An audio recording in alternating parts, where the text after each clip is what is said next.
Joining us on the line is Matt Walsh, host of The Matt Walsh Show on Daily Wire Plus, star of the hit documentary, What is a Woman, and Walrus fan. Matt, great to talk to you.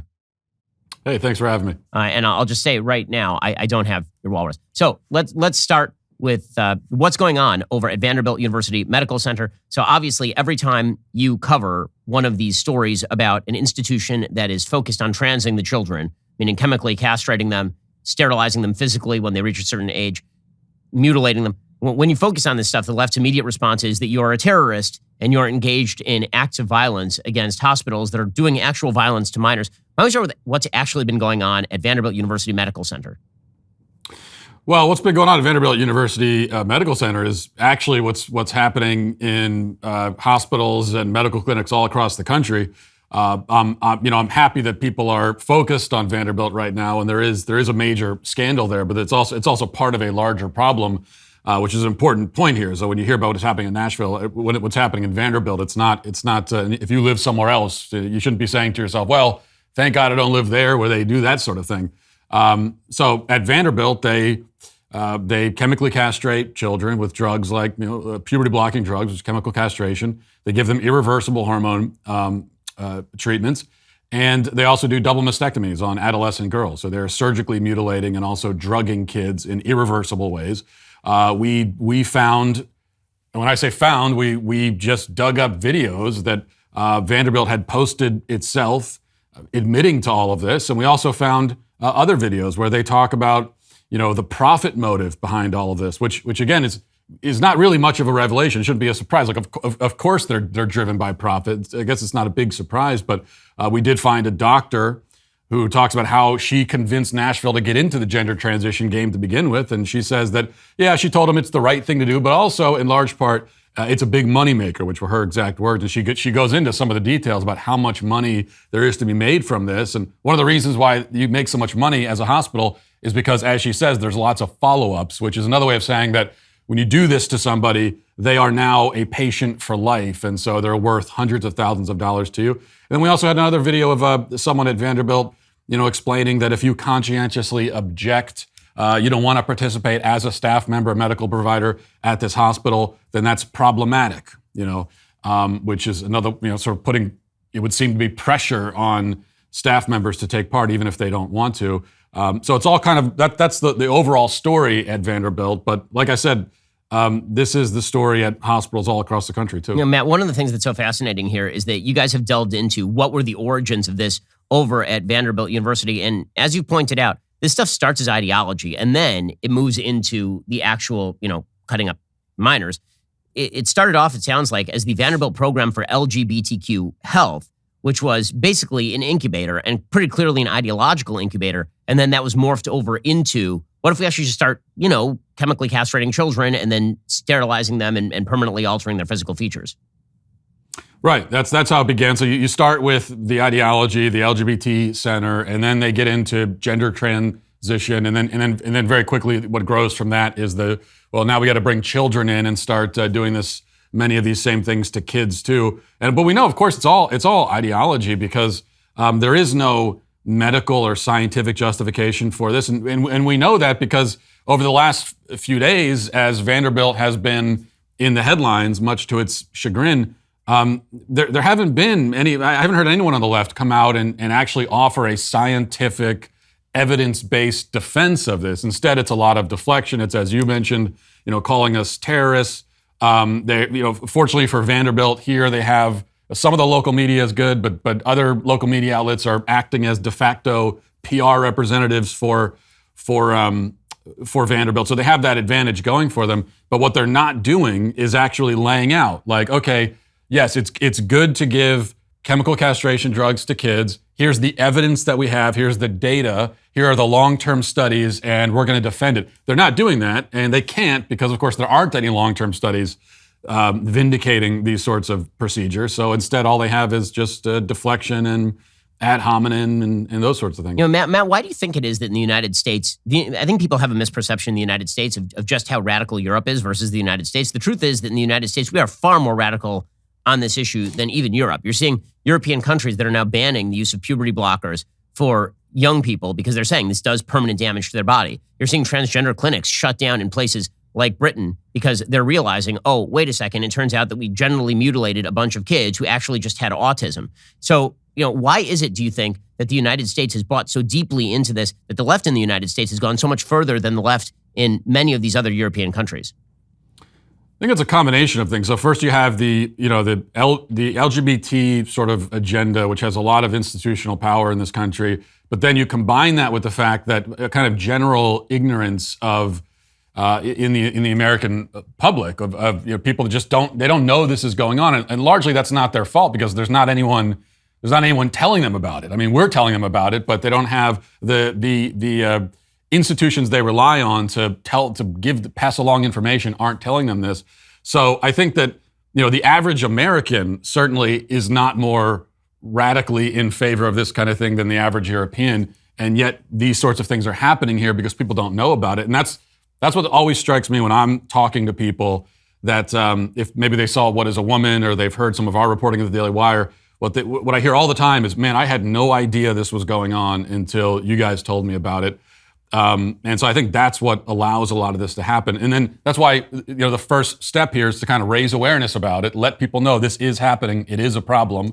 And then the reaction, I think, from every average American is, dear Lord, that's horrific, let's do something about it. And then you have to go to the next step, which is, okay, we've raised awareness, now it's time to actually do something.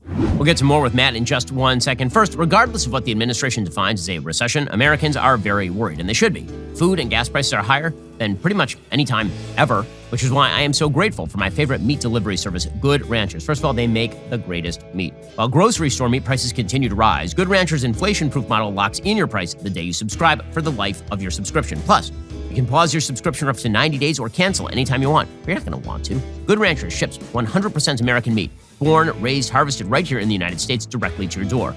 All of their beef is prime or upper choice. Those are the 2 highest grades. We're talking superior steakhouse quality. They actually made me a kosher steak at one point. It is like the best thing I ever had. It's so good. They cooked it right in front of me. I ate it. I can still taste it. It was so good. Good Ranchers not only supports American agriculture, they're also big fans of the Daily Wire. They sponsor all of our shows, so help them out as well. Go to goodranchers.com/Ben. Use code Ben at checkout. You get $30 off plus free shipping. You can subscribe to lock in your price, recession-proof your meals for life. That's goodranchers.com/Ben. Use code Ben at checkout. Matt, one of the things that's happened here is that Governor Bill Lee in Tennessee has issued a statement calling for a thorough investigation. My guess is that it looks like there's a movement on the ground in Tennessee to actually pass legislation in the state of Tennessee that would ban this sort of mistreatment and abuse of children, which is what it is. I mean, pretending that what the left does, they call it gender-affirming care, which actually should be called sex-denying care, because after all, if gender is completely fluid, the one thing that we know is that you are denying your own sex. So it's sex-denying care or sex deprivation care, since we are actively attempting to deny your hormones or suppress them and or mutilate your body. So how serious is the push in Tennessee to actually ban this sort of quote-unquote treatment for minors? It's very serious. So we met personally with some of our state legislators and talked about this, talked about working on a bill to ban these procedures. We know, as you mentioned, the governor is investigating it as well. The attorney general has said that there's going to be an investigation. Now, the investigation is important because it's possible that some of what Vanderbilt is doing goes outside of the current law. I don't know. It's possible. But even if it doesn't, the larger issue here is the law itself. Like, the law does allow them to chemically castrate and mutilate children. Right now, the law allows that, so that's the issue, and we have to change the law. And there's enormous support, not just from legislators here, but also just from the public, that of course we should ban this. Like, obviously, we should not be mutilating kids. And if anyone is going to make this kind of decision, it at a minimum should be when they're at a point when they can legally consent to life-altering decisions. Matt, one of the things that really is amazing is how many Republican politicians are not taking up this banner. I mean, you were saying on Twitter this morning that basically this issue is gift wrapped for Republicans because every Democrat now says, at least, that they abide by the strictures of the LGBTQIA plus minus divided by sign agenda. The basic idea here is that for Democrats, sex is entirely fungible. It is entirely malleable. The gender is immutable, even if it can change. None of it makes any sense. But Democrats have embraced that position wholesale, all the way up to and including the White House. Why aren't Republicans campaigning on this stuff? Why is it that Republicans seem afraid to campaign on this stuff? Because when they do campaign on this stuff, like Glenn Youngkin did in Virginia and Loudoun County, where you're active also, Why do you think so many Republicans are afraid to take up this issue? Well, I think they haven't. A lot of them haven't. They haven't shaken themselves free from this idea that the only thing we care about is tax cuts and those sorts of issues.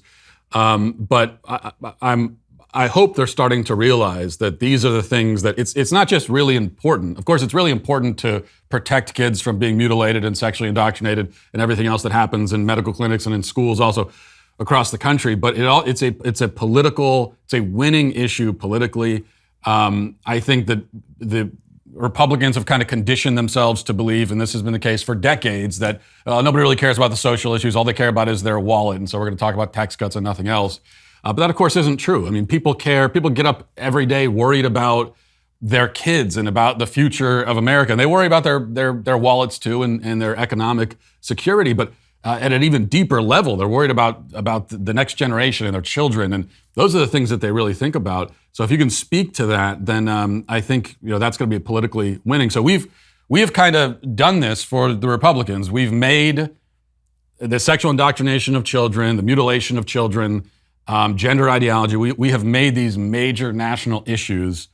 And it just so happens that we're coming up against an election. And so all the Republicans have to do is take the reins we're trying to hand them. And hopefully some of them get the hint.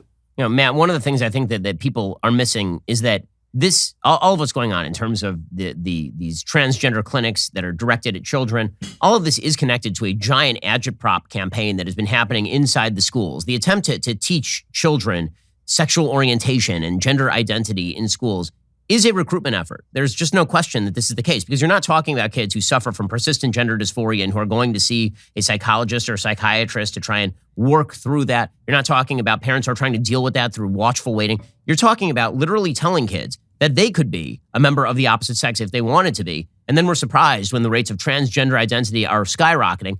And also, as Bill Maher correctly pointed out, as I pointed out on the show, as you pointed out as well, it's very odd how all of this new identification is geopolitically located, how it's happening in very specific locations. The rates of transgender identity are increasing everywhere because it is a social contagion, but they're skyrocketing like thousands of percent in places like San Francisco, like Los Angeles. And then if you go into the middle of rural America, nobody's even heard about this stuff and they have no idea what's going on. To try and pretend that what is in fact a propaganda effort to recruit into a gender ideology is about children's health is the highest form of ideological perversion. Right. Of course it's recruitment. I mean, as you point out, we're talking about nationwide, generationally, we're talking about a 20, 30, 40-fold increase in transgender identification in the youngest generation. This is not something that happens accidentally. And it's they've discovered on the left, it's actually quite easy, unfortunately, tragically, to recruit kids into this because kids, first of all, don't have a real firm grasp on reality because they're little kids. And as they get older into adolescence, they're going through a very confusing time, and there's hormones and everything, and their body is changing, and they feel kind of at home, not totally at home in their own body as they're going through puberty. And that's all normal. That's a normal phase of childhood. And that's what we used to say to kids. It's like, well, it's a phase. You'll get through it and you'll be okay. But now the recruiters come in with this kind of framework for understanding, giving the kids a framework for understanding what's happening to them. And they listen to that and they say, oh, okay, well, that must be what it is. I must be trans. And not only that, but they also tell the kids that, hey, we could give you a drug and all the things that are happening to your body that you don't like, we could just put a pause on it, and you have a choice. It doesn't have to happen to you.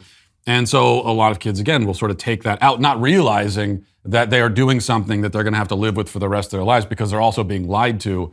And so it's not hard to see how this is happening. And the idea, on the left, they'll say that, well, no, it's the only reason we're seeing this dramatic increase in trans identification just because there were this many trans people before, but we weren't affirming, so they all were in the closet. And that's just absurd on its face. The idea that, for all of human history, there have been millions and collectively billions of trans people who are just like in the closet makes no sense at all. Of course, it's just absolutely ludicrous. Well, that's Matt Walsh. Check out the Matt Walsh Show every day on Daily Wire Plus. He's also star of the hit documentary, the most important documentary of the last 10 years, What is Woman? Matt, thanks so much for joining the show. Great work as always. Thank you.